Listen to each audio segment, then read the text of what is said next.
നിയമസഭാ തെരഞ്ഞെടുപ്പിലേക്ക് കേവലം 1.5 വർഷക്കാലം മാത്രം അവശേഷിക്കെ രാഷ്ട്രീയ പാർട്ടികളും മുന്നണികളും ജാഗ്രതയോടെയാണ് കരുക്കൾ നീക്കുന്നത്. ഇടതിന് പൊതുവെ അനുകൂലമായ ഒരു ജില്ലയാണ് കൊല്ലം. മറ്റു പല ജില്ലകളിലും ഇടതു മണ്ഡലങ്ങൾ കടപുഴകിയ സാഹചര്യങ്ങളിൽ പോലും കൊല്ലം ഇടതുപക്ഷത്തിനോടൊപ്പം പക്ഷം പിടിച്ച ചരിത്രമാണുള്ളത്. കഴിഞ്ഞ തെരഞ്ഞെടുപ്പിലും കേവലം 2 സീറ്റുകൾ മാത്രമാണ് UDFന് ജില്ലയിൽ ലഭിച്ചത്. കൊല്ലം, ഇരവിപുരം, ചാത്തന്നൂർ, ചവറ, പുനലൂർ, ചടയമംഗലം, കുണ്ടറ, കുന്നത്തൂർ, കരുനാഗപ്പള്ളി, കൊട്ടാരക്കര, പത്തനാപുരം നിയമസഭാ മണ്ഡലങ്ങളാണ് കൊല്ലം ജില്ലയിലുള്ളത്. ഇതിൽ കരുനാഗപ്പള്ളി, കുണ്ടറ മണ്ഡലങ്ങളിലൊഴികെ മറ്റെല്ലാ മണ്ഡലങ്ങളിലും ഇടതു സ്ഥാനാർത്ഥികളാണ് വിജയിച്ചു വന്നത്. കഴിഞ്ഞതിന് തൊട്ടു മുമ്പുള്ള തെരഞ്ഞെടുപ്പിൽ മുഴുവൻ മണ്ഡലങ്ങളിലും LDF സ്ഥാനാർത്ഥികളായിരുന്നു വിജയിച്ചിരുന്നത്. അട്ടിമറിയിലൂടെയായിരുന്നു കരുനാഗപ്പള്ളിയിൽ CR മഹേഷും കുണ്ടറയിൽ PC വിഷ്ണുനാഥും വിജയിച്ചത്. ഒന്നാം പിണറായി മന്ത്രിസഭയിലെ മന്ത്രിയായ മേഴ്സിക്കുട്ടി അമ്മയെ പരാജയപ്പെടുത്തിയായിരുന്നു PC വിഷ്ണുനാഥിന്റെ ആധികാരിക വിജയം. ബാക്കി മണ്ഡലങ്ങളിലേറെയും ഉയർന്ന ഭൂരിപക്ഷത്തോടെയായിരുന്നു ഇടതുമുന്നണി നേടിയെടുത്തത്. കൊല്ലത്തെ ചില മണ്ഡലങ്ങളാകട്ടെ പരമ്പരാഗതമായി തന്നെ ഇടതുമുന്നണിക്കൊപ്പം നിലകൊള്ളുന്നതാണ്. ചാത്തന്നൂർ മണ്ഡലം ഇടതുപക്ഷത്ത് CPIയുടെ കയ്യിലുള്ള മണ്ഡലമാണ്. നിലവിൽ GS ജയലാലാണ് MLA.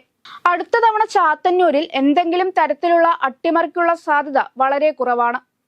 കഴിഞ്ഞ 2 തവണയായി കോൺഗ്രസ് നേതാക്കൾ മണ്ഡലത്തിൽ 3-ാം സ്ഥാനത്തേക്ക് പിന്തള്ളപ്പെട്ടിട്ടുണ്ട്. 2016-ൽ ഡോക്ടർ ശൂരനാട് രാജശേഖരനും 2021-ൽ പീതാംബരക്കുറുപ്പും 3-ാം സ്ഥാനത്തേക്ക് എത്തിയിരുന്നു. BJP നേതാവ് BB ഗോപകുമാറാണ് കഴിഞ്ഞ 2 തവണയായി മണ്ഡലത്തിൽ 2-ാം സ്ഥാനത്തേക്ക് എത്തുന്നത്. മറ്റത്ഭുതങ്ങളൊന്നും സംഭവിച്ചില്ലെങ്കിൽ CPI തന്നെ മണ്ഡലം നിലനിർത്തുവാനാണ് ഏറെ സാധ്യത. ചടയമംഗലം മണ്ഡലത്തിലേക്ക് വന്നുകഴിഞ്ഞാൽ ചടയമംഗലവും പുനലൂരും ലീഗും കോൺഗ്രസും തമ്മിൽ പരസ്പരം വെച്ചുമാറാനുള്ള ചർച്ചകൾ സജീവമായി നടക്കുന്നുണ്ട്. ചടയമംഗലം ലീഗ് ഏറ്റെടുത്താൽ വിജയിക്കുവാൻ കഴിയുമെന്ന് UDFലെ ചിലരെങ്കിലും പറയുന്നുണ്ട്. നിലവിൽ ലീഗ് മത്സരിക്കുന്നത് പുനലൂർ മണ്ഡലത്തിലാണ്.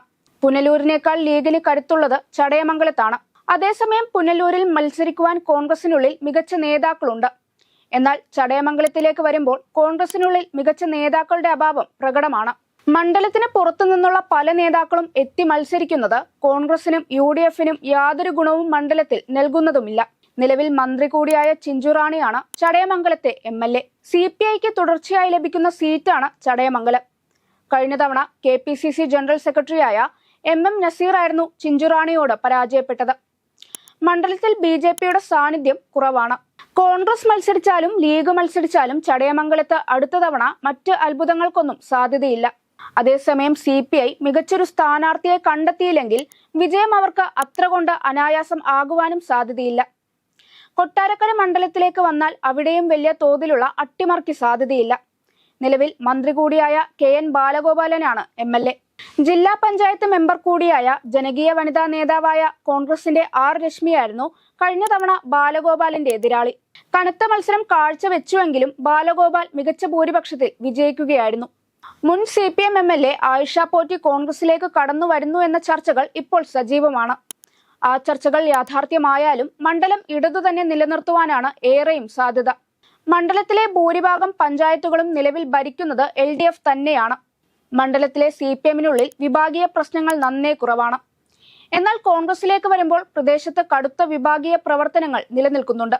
മാത്രവുമല്ല മികച്ചൊരു സ്ഥാനാർത്ഥിയെ കണ്ടെത്തുന്നതിലും ചില കടമ്പകളുണ്ട്.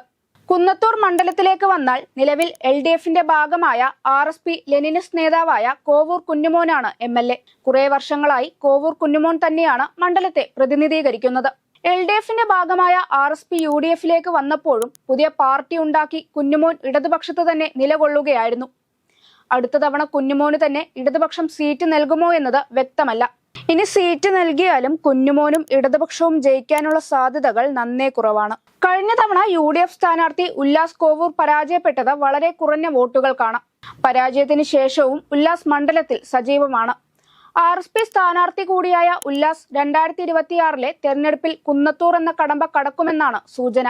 കൊല്ലം നഗരവുമായി ചേർന്ന് കിടക്കുന്ന മണ്ഡലമാണ് ഇരവിപുരം.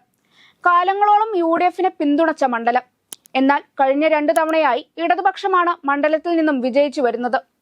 M നൌഷാദാണ് നിലവിൽ MLA. RSPയുടെ കയ്യിൽ ഉണ്ടായിരുന്ന സീറ്റ് ലീഗ് കഴിഞ്ഞ തവണ ഏറ്റെടുക്കുകയായിരുന്നു. മുൻപ് RSP നേതാവായിരുന്ന AA അസീസ് മണ്ഡലത്തിലെ UDF MLA ആയിരുന്നു. ഇരവിപുരത്ത് മികച്ചൊരു യുവ സ്ഥാനാർത്ഥിയെ നിർത്തുവാൻ UDFന് കഴിഞ്ഞാൽ അനായാസം മണ്ഡലം തിരികെ പിടിക്കാം. അടുത്ത തവണ മണ്ഡലം ഇടതിനോടൊപ്പം നിൽക്കുവാനുള്ള സാധ്യത വളരെ കുറവാണ്. വലിയ തോതിലുള്ള ജനവികാരം സ്ഥലം MLA-ക്കെതിരെയും മണ്ഡലത്തിൽ ഉണ്ട്. കൊല്ലം നിയോജക മണ്ഡലത്തിലേക്ക് വന്നാൽ മുകേഷിനെതിരെ കടുത്ത എതിർപ്പ് എല്ലാ വിഭാഗം ജനങ്ങൾക്കും ഉണ്ട്. CPM പ്രവർത്തകർക്ക് പോലും ഉൾക്കൊള്ളുവാൻ കഴിയാത്ത ജനപ്രതിനിധിയായി മുകേഷ് മാറിയിരിക്കുന്നു. കോൺഗ്രസ് മികച്ച സ്ഥാനാർത്ഥിയെ മത്സരിപ്പിച്ചാൽ കൊല്ലവും ഇങ്ങ് പോന്നേക്കും. മിക്കവാറും ബിന്ദു കൃഷ്ണയെ വീണ്ടും കോൺഗ്രസ് മത്സരിപ്പിച്ചാൽ വിജയക്കൊടി പാറിയേക്കും. കഴിഞ്ഞ കുറച്ചു വർഷങ്ങളായി ബിന്ദു നഗരത്തിലെ സമരമുഖങ്ങളിൽ സജീവ സാന്നിധ്യമാണ്. BJPക്ക് കാര്യമായ പ്രസക്തി ഇരവിപുരം കൊല്ലം മണ്ഡലത്തിലും ഇല്ലെന്നത് കോൺഗ്രസിനും UDF-നും ഗുണകരമായി മാറുകയും ചെയ്യും. പത്തനാപുരം നിയോജക മണ്ഡലവും അടുത്ത തവണ ഗണേശിനൊപ്പം നിലകൊള്ളുവാനുള്ള സാധ്യത വളരെ കുറവാണ്. കഴിഞ്ഞ തവണ മത്സരിച്ച് പരാജയപ്പെട്ട കോൺഗ്രസിലെ ജ്യോതികുമാർ ചാമക്കാല തന്നെ ഈ വർഷവും മത്സരിച്ചേക്കാം. മണ്ഡലത്തിലെ സ്വീകാര്യതയും ഗണേശിനോടുള്ള എതിർപ്പും പണ്ടത്തെ പോലെ PR വർക്ക് നടത്താത്തതും ജ്യോതികുമാർ ചാമക്കാലക്ക് അനുകൂലമായ ഘടകങ്ങളാണ്. മികച്ച ഭൂരിപക്ഷത്തിൽ തന്നെ മണ്ഡലത്തിൽ UDF വിജയിക്കുന്നതിനുള്ള സാധ്യതയാണ് CPM-കാർ പോലും പങ്കുവെക്കുന്നത്. കുണ്ടറ മണ്ഡലത്തിൽ മറ്റ് അത്ഭുതങ്ങൾക്കൊന്നും അടുത്ത തെരഞ്ഞെടുപ്പിൽ സാധ്യതയില്ല. PC വിഷ്ണുനാഥിനെ മികച്ച MLA എന്ന നിലയിൽ ജനങ്ങൾ സ്വീകരിച്ചു കഴിഞ്ഞിരിക്കുന്നു. മികച്ചൊരു യുവ നേതാവിനെ CPM മത്സരിപ്പിച്ചാൽ ഏതെങ്കിലും തരത്തിലുള്ള അട്ടിമറി നടന്നേക്കാം എന്നതല്ലാതെ മണ്ഡലം വിഷ്ണുനാഥിന് സേഫാണ്. ചവറ മണ്ഡലത്തെ പരിശോധിച്ചാൽ സുജിത് വിജയൻ പിള്ളയ്ക്ക് അടുത്ത തവണ അനായാസം വിജയിക്കുവാൻ കഴിയില്ല. മണ്ഡലത്തിലെ മതജാത സമവാക്യങ്ങളായിരുന്നു സുജിത്തിനെ വിജയിപ്പിച്ചിരുന്നത്. ഷിബു ബേബി ജോൺ തന്നെ വീണ്ടും മത്സരത്തിന് ഇറങ്ങി മണ്ഡലം തിരിച്ചുപിടിക്കുവാൻ കഴിയുമെന്ന് UDF നേതൃത്വം കരുതുന്നു.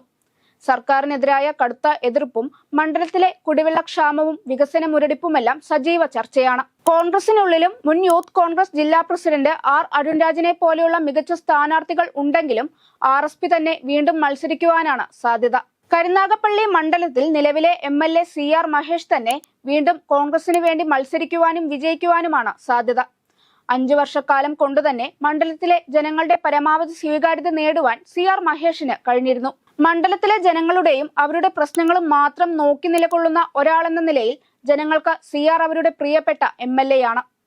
പുനലൂരിലേക്ക് വരുമ്പോഴും ലീഗിൽ നിന്ന് മണ്ഡലം കോൺഗ്രസ് ഏറ്റെടുക്കുമ്പോൾ മികച്ചൊരു സ്ഥാനാർത്ഥിയെ രംഗത്തിറക്കുവാനാണ് പാർട്ടി ആലോചിക്കുന്നത്. സ്ഥാനാർത്ഥിയുടെ ജനസ്വീകാര്യത മണ്ഡലത്തിൽ UDF-ന് അനുകൂലമായ തരംഗം സൃഷ്ടിക്കുമെന്നും കോൺഗ്രസ് കരുതുന്നു. കോൺഗ്രസ് നേതൃത്വം CR മഹേഷിന്റെ വിജയമാണ് മറ്റു മണ്ഡലങ്ങളിലും ഉണ്ടാകുമെന്ന് ആഗ്രഹിക്കുന്നത്. ജില്ലയിൽ പലയിടത്തും CPM-ഉം CPI-യും തമ്മിൽ കടുത്ത വിഭാഗീയത നിലനിൽക്കുന്നുണ്ട്.